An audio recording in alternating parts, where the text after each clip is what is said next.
Hey guys, today in Kiwanna's kitchen, I'm going to show you how to make delicious dinner rolls. Very simple and very easy using only a few ingredients. So without further ado, let's go. Alright, so we're going to go over all the ingredients that we're going to be using to make these delicious dinner rolls. I have milk, salt, sugar, butter, yeast, and flour, and 1 egg. And I will post the full recipe for you guys that are interested in making these dinner rolls down in the description box. So I'm going to be using my bread machine to make the dinner rolls, okay? Well, they're not going to be made in there. We're just going to use the bread machine to kind of knead the dough for us.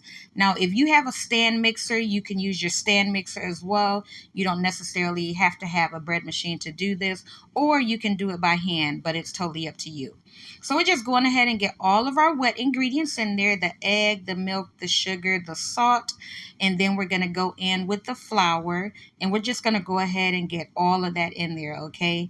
And then we're going to add in the yeast. Now, with the bread machine, it's real picky as opposed to how you got to add the ingredients in there, and the yeast is always added last. So we're just going to make like a little mini well at the top there, and then add the packet of yeast, which is basically a tablespoon of yeast that you need, okay? So we're going to go ahead and just add that in there and just close it and let it mix. Well, we're going to set it, of course, and then we're going to close it and then let it mix. So like I said, guys, you don't necessarily need a bread maker or a bread machine to knead this recipe, because that's all we're doing is kneading the recipe. If you have a stand mixer, it'll do the job just as well. Yeah, and as you can see, it's turning out beautiful. So now is at that point to where you can add in your extra ingredients, and we're going in with the butter. And we got about 4 to 5 tablespoons of butter that we got in there.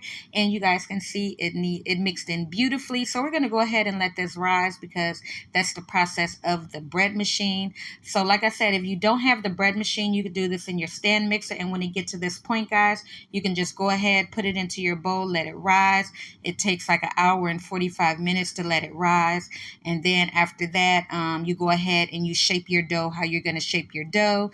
And then you put it back into your pan, and then you let it rise for like another 30 to 40 minutes. Depending on the recipe that you're using, and then yeah, you go ahead, get it into the oven. But we're at that point now where we're just going to go ahead and shape our dough into the dinner rolls, and we're going to get about 16 dinner rolls out of this recipe. Now, we did make this twice, okay? We got a total of 2 pans of dinner rolls, but I'm just showing you guys of how we do it here. So what you want to do is pretty much feed the dough into itself underneath once you grab a piece of dough, and then start to shape it, okay? You can roll it on the counter like what she's doing here. You can roll it with your hand. Either or, guys, as long as you get that dough ball that you are trying to achieve. And there's no perfect dough ball that you need to make, just a FYI, guys. Just go ahead and make that circle, okay? So just like that, guys, nice and simple, nice and easy. So we're going to go ahead and get that in there, and we got them all done, okay? So again, we're going to get these into the oven. I have my oven set to 350, and we're going to bake these for about 15 minutes, okay? We are straight to the point. And as you guys can see here, they turn out beautiful, and you can freeze these, okay? These will be good in the freezer up to 3 months, or you can make them fresh. And I'm going to break one open for you so you can see how tender and fluffy they turn out. So I hope you guys enjoyed this video. If you did, please give my video a thumbs up. And until next time, you guys take care. Later.